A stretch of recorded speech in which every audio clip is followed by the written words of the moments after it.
কথায় কথায় বাংলা স্যার, কথায় কথায় বাংলা স্যার, কথায় কথায় বাংলা স্যার।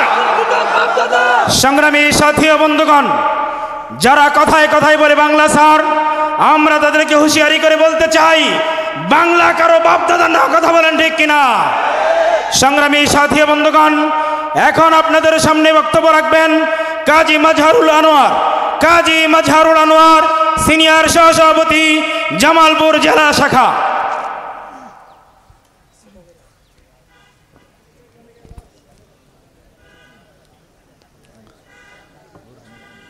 আসসালামু আলাইকুম রহমতুল্লাহ। আলহামদুলিল্লাহ কাফা ওয়া সালামুন আলা ইবাদিহিল্লাযিনা ইসতাফা, আম্মা বা'দ। আউযু বিল্লাহি মিনাশ শাইতানির রাজিম। বিসমিল্লাহির রহমানির রহিম। ইনিল হুকমু ইল্লা লিল্লাহ। সাদাকাল্লাহুল আযীম। ইসলামী আন্দোলন বাংলাদেশ জামালপুর সদর উপজেলা শাখা কর্তৃক আয়োজিত আজকের এই গণসমাবেশে